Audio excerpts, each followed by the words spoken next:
ॐ युभूतं च भव्यं च सर्वं यश्चाधिष्ठति सवर्यस्योच्च केवलं तस्मै ज्येष्ठाय ब्रह्मणे नमः। सभी को राम राम जी। जय हिंद, जय भारत। मैं आचार्य रवि कुमार आप सभी का स्वागत करता हूं और आपके जीवन की मंगल कामनाएं करता हूं।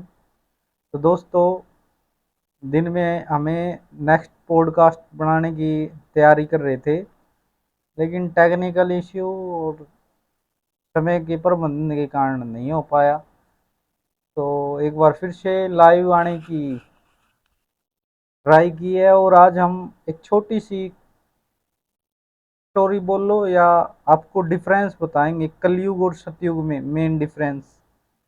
ठीक है, आपको कलयुग के अंदर किन बातों से बचना है या कैसे जीवन जीना है आपको बताएंगे। कलयुग आपके लिए वरदान कैसे है, अभिशाप कैसे है। तो उम्मीद है आप समझोगे और आगे अपने यारों प्यारों को भी समझाओगे। तो दोस्तों, जब हम बात करते हैं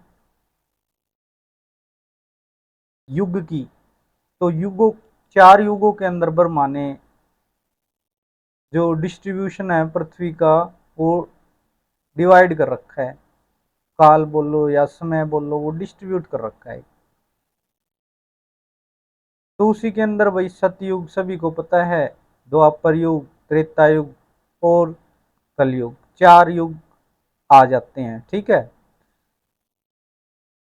तो जैसा कि सभी को पता है भाई, सतयुग के अंदर सब कुछ था, या ऐसे बोल लो, जो सतयुग के अंदर ना पृथ्वी के चार पैर थे, धर्म, अर्थ, मोक्ष, काम। अब इनकी जब डिटेल में बात करोगे ना, इनके अर्थ समझोगे तो बहुत ज्यादा, जो सिंपली हम बोलते हैं वो नहीं काउंट होंगे यहाँ पे। ठीक है, हम हमारी बात पे आते हैं, अदरवाइज बहुत लंबा टॉपिक हो जाएगा। तो ऐसे फिर सतयुग गया, फिर द्वापर आया, त्रेता युग आया। ठीक है, और त्रेता पहले आ गया था द्वापर से, ऐसे बोलते हैं। तो इसमें क्या हुआ, हर युग में एक पैर कटता गया या कम हो गया। ठीक है, अब इसको या तो आप गुण से समझ लो। गुण भी भाई, धर्म, जब हमारा सतयुग था उसमें एक मनुष्य के अंदर ज्यादा गुण थे, फिर वो कम होते गए, कम होते गए हर युग के अकॉर्डिंग। ठीक है, तो जब कलयुग आया ना, और कलयुग के भी जब कुछ वर्ष बीत गए थे राजा परीक्षित के समय, तो जब वो प्रभाव दिखाने लगा, तो राजा परीक्षित अत्यंत क्रोधित होकर उसको बंदी बना लिया था भाई, कलयुग को। और कलयुग परीक्षित का क्रोध देख के प्रार्थना करना लगा, बचने के उपाय ढूंढने लगा। तो उसने राजा परीक्षित से प्रार्थना की कि महाराज ऐसा ना करें, कि ब्रह्मा की सृष्टि है, मेरे को भी रहने के लिए कुछ स्थान निर्धारित हो रखा है, प्रकृति के नियम है या भगवान के नियम है, इनको हम बदल नहीं सकते। और फिर जान बचाने के लिए कलयुग ने परीक्षित, जो राजा परीक्षित है, उनको 5 वचन कहे कि मैं 5 ही जगह पे रहूंगा। आपका जो राज्य है उसमें, या जहां पे भी ये 5 कृत्य होते नजर आएंगे, कर्म रहेंगे, वहीं पे मेरा वास होगा और कहीं नहीं रहूंगा मैं। ऐसा उन्होंने बताया। वो 5 चीज क्या थी? वो 5 चीज दोस्तों, नंबर 1, उन्होंने बताया कि जहां पे भी शराब या शराबी लोग होंगे ना, वहां पे कलयुग, मतलब वहां पे कलयुग का वास होगा। कलयुग मतलब सर्वनाश, मतलब उसके माइंड पे वह बैठ के वो सत्यानाश करेगा। जहाँ पे भी शराबी रहेंगे या शराबियों का संग रहेगा, उनकी बुद्धि को हर लिया जाएगा। ऐसे ही दूसरे नंबर पे आया था जवारी। जहाँ पे भी सट्टा, ये सब बातें होंगी ना, वहां पे भी कलयुग का वास बताया गया। तीसरा बताया गया, जहां पे भी हत्या, हिंसक घटनाएं या किसी जीव जंतु की घटना होगी, वहां पे भी कलयुग का वास बताया गया। ठीक है। चौथा बताया गया वेश्यावृत्ति। जो ऐसे कर्म करेंगे या जो ऐसी सोच रखेंगे, उन पर भी कलयुग का वास होता है। उनकी बुद्धि हर ली जाती है, उनको अच्छा बुरा सूझना बंद हो जाता है। और जो पांचवा है मुंजी लोग, जिनके पास बहुत सारा धन है लेकिन वो धर्म पुण्य में अपना पैसा नहीं लगाते, ऐसे मुंजी लोगों के पास, कंजूस लोगों के पास कलयुग का वास होगा। और उनके पैसे बीमारियों में, लड़ाई झगड़ों, कोर्ट केस, ऐसे ही खराब हो जाएंगे।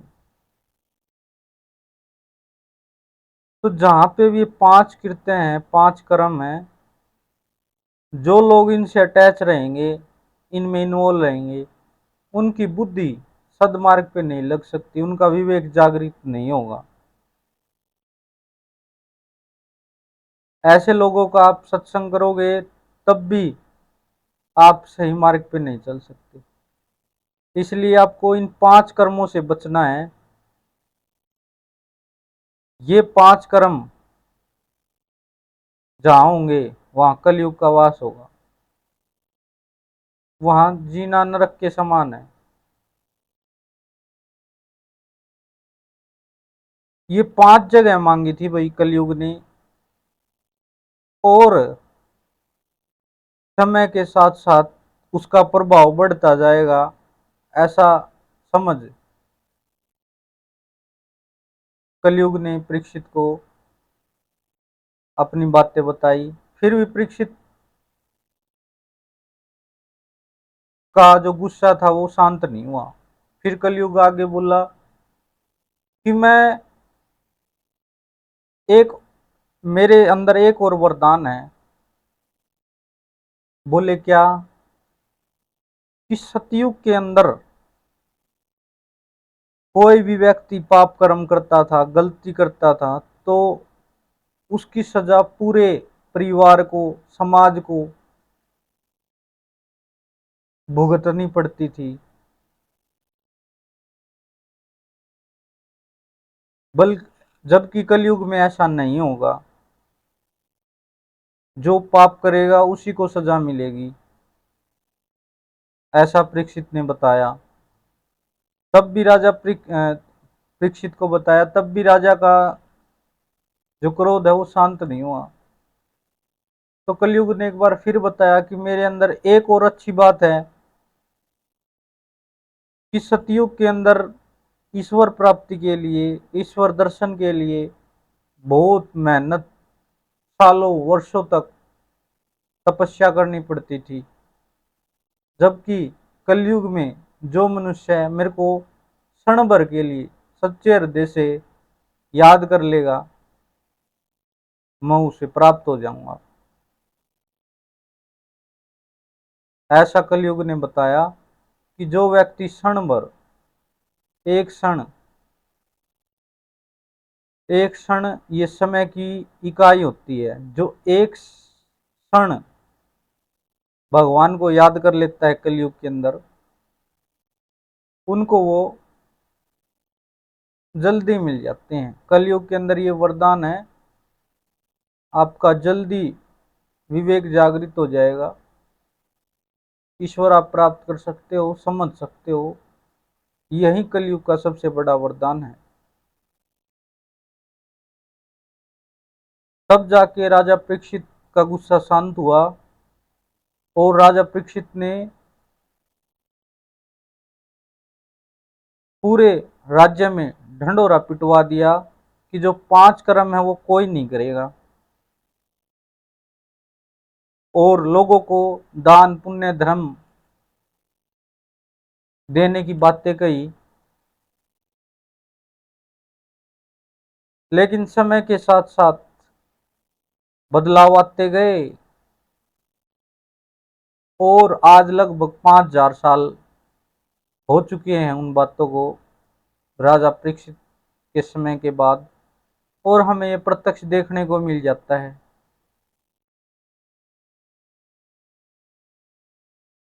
इसलिए जो 5 कर्म है वो हमें नहीं करने हैं अगर आपको कलयुग से बचना है तो। जबकि आपको साधुओं की, संतों की, अच्छे व्यक्तियों की संगत में रहना है। इससे क्या होता है, जैसे अगर मैं मेरा ही उदाहरण ले लूँ ना, जब भी मैं किसी अच्छे साधु के पास या मंदिर में या किसी अच्छे व्यक्तियों के बीच में रहता हूँ, तो मैं चाहकर भी गलत कार्य नहीं कर पाता, या मेरी प्रवृत्ति है वो बहुत कम हो जाती है। जबकि इसका विपरीत आप भी अनुभव कर सकते हैं, मैंने तो देखा है। आप अपने यार दोस्तों, जिसको यार दोस्त बोलते हो, उसमें रह के देखो, वहां पे प्रवृत्ति आपकी बढ़ जाएगी।